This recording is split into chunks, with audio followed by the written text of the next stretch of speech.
All right, so let me just start with a little disclaimer. This is a really delicate subject matter with a lot of emotion and mixed feelings. So, therefore, there are going to be people who don't agree, in which case, try to remain respectful to each other and just remember that everybody has their own opinions. So, I guess I'll start with my name is Ashley James. I am a mother of three children. Um, But the point of me doing this is for my son Finley.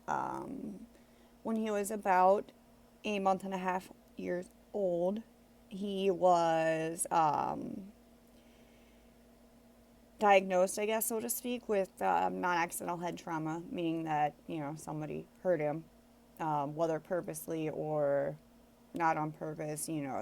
They somehow intentionally. I mean, they were there. They knew what they were doing. They intentionally hurt Finley. Um,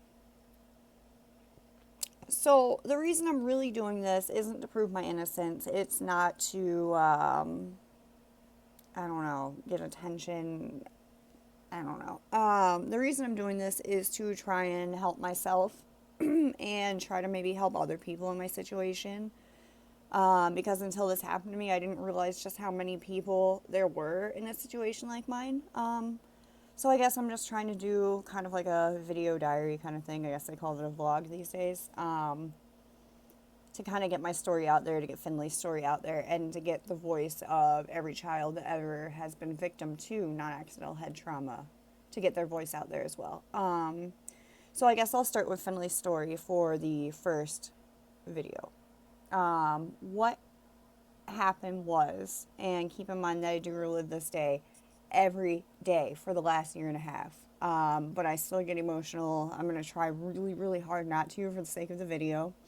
Um, all right, so I went to bed the evening of the 21st of September in 2014. I went to bed. I had to be up for work. I had to work at 5 o'clock in the morning. I got up that next morning, I got ready, I left. I didn't check on my son because I assumed that my husband, who was watching him the night before, had him taken care of. That's just how I function. We function as a family. I went to work, worked, came back home. It wasn't until then that I was informed by my husband that Finley wasn't waking since about at least 8 a.m. that morning when he had his last bottle. At that point, I personally tried to wake him up. I pinched his cheeks, I jostled him. He's a month and a half years old. He should be easy to wake up. And I couldn't get him to wake up. I called the hospital and immediately. And they had told me that it seemed like he had his days and nights mixed up. And in my brain, I just knew that was wrong. I just knew something was so wrong. And I called my mother. And, she was trying to assure me that everything was going to be okay. That's what she's always done. Been there for me. She's my rock. I love her. And she tried to assure me that everything was okay. But as I was on the phone and I was talking to her, he started to like throw his head and it scared me. I didn't know. I got off the phone with her and I unwrapped him from the swaddle that he was in at the time, and I noticed that his left hand was kind of like clenching, kind of like rhythmically, and it scared me. And I Googled it, and I was like, no, this can't be seizure-like activity, blah blah blah.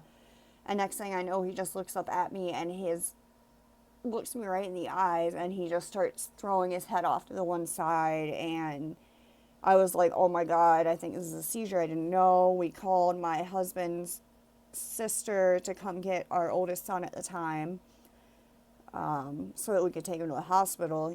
Hindsight, I should have called an ambulance. I didn't. We got to the hospital. They couldn't care for him there, and they flew him to another part of the state in Marshfield, Wisconsin, where I then stayed with him for a month and a half with my mother. His father would visit on the weekends when he'd have to work. So we get to the hospital that evening after, all the crazy mess was finished. My husband, went to a chair and sat down. I went to my son's bedside. I witnessed him hooked up to all kinds of machines and monitors and like IV drips, and my heart sunk. I didn't know what exactly I walked into, and I was thankful that he was alive. And I remember the whole way there, it was the worst drive of my life. It was, I think, maybe 2 hour drive. And the whole way there, I was just crying and I was confused and I was scared. I was thinking, is he going to be okay when I get there? And I'm just this raging mess. And, there's my husband just sitting there, mostly quietly, barely even saying anything. And I'm not understanding exactly why he's not upset like I am. When you see that baby that you cared for and you raised, and you grew in your belly, how do you not get that feeling, So a neurologist walks up to me as I'm by his bedside, and she shows me a tablet, and on that tablet there is a picture of his MRI of his brain, and on there it shows what she pointed out to me to be a very large brain bleed.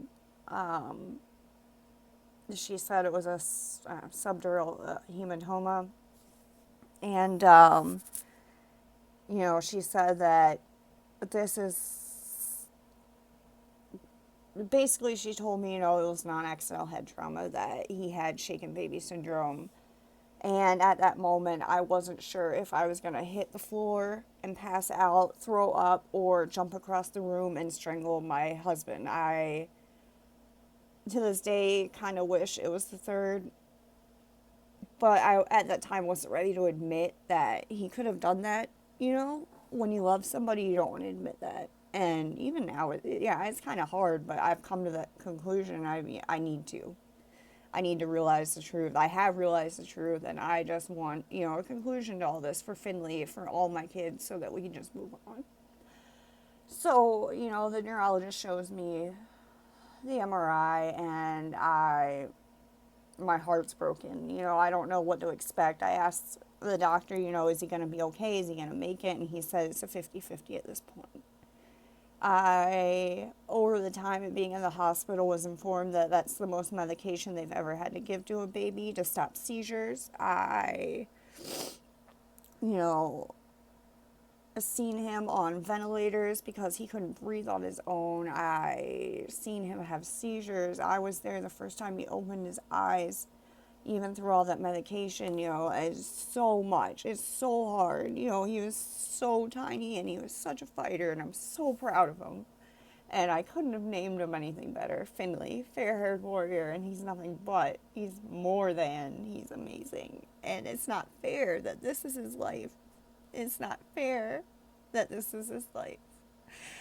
Because my heart is just broken. I just feel like it's not fair that he doesn't get to have the same experiences that you or I would be able to have.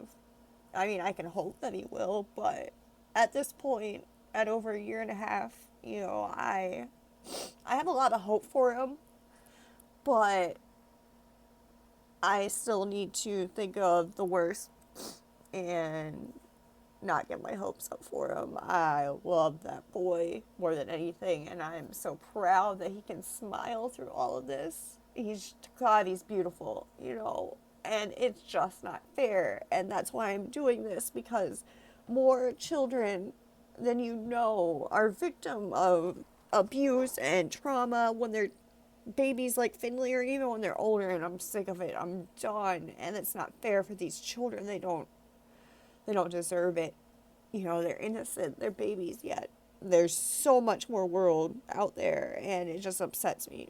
I want for my babies to come home. At a year and a half later, after all this has happened, there's still no resolution in the court case. And because of that, I do need to be careful what I say, because things I say and do can be misconstrued. I try to cooperate with the CPS and the law enforcement. I do everything they ask of me, but it's never good enough. And I'm sure a lot of parents, mothers and fathers alike, I know it's not just women that have to go through this. Mothers and fathers alike, have been through this. They know that struggle of not feeling good enough for the CPS. But essentially, I just want a resolution for my children, not even for myself. I just want them to have some kind of normal life. It's just not fair, Mugen's getting old enough now. He's almost 4, where he's questioning things, and he's knowing that things aren't quite right. He's the only one that remembers not being with mommy and daddy. or being with mommy and daddy. He's the only one that remembers that, growing up with us and playing and just everything. And I can tell that it's starting to affect him, and I worry about that so much. And, he's confused about Finley. He has been questioning that so much lately, and I'm not entirely sure what exactly to tell him. I, just, I don't know, and that's part of the reason I'm doing this, is because I don't know, and I need help, and I know that there are people out there that need help too, because they don't know. This is such a confusing situation, and when I was younger, I never thought, someday I'm going to grow up and have children, and then have to deal with CPS, and have them taken away, and hurt, and confused, and I'm going to have to feel hurt and confused. When you're little, you don't think that that's going to be your life, but this is the real world, and unfortunately, this is my life, and this is Finley's life, and he has to be a fighter, and therefore, I have to be a fighter for him, because he doesn't have that voice. I was not there when this happened, whatever happened to him. Intentional or just at that moment of anger, I would love to know. I would love to know so we can have some kind of closure to this. I just want closure. And I know there's so many parents out there and so many children that need that closure too. And I'm tired of us just sitting around and doing what everybody tells us to do, but it's never good enough. And there's just this ongoing cycle of never ending, never ending, never ending. There needs to be an end. And I'm tired of it. And I know I'm not the only one. So, I'm going to set up an email account for this YouTube. Go ahead and comment, like, share, all that, good crap. Excuse me. And, if you have questions, comments, things you want to see, things you want to know about, things you want to share, please send them to the email that I'll put in the comment section. I don't know. Thanks for watching me rant, I guess. I really hope to be doing this again sometime and maybe have some more direct subjects to talk about. I figured this time maybe it'd just be a good idea just to do, here's what happened to Finley. And then just kind of go from there, because it's the kind of person that I am. So if you could please give me your support and help me out with this, that would be great. Thank you very much, guys.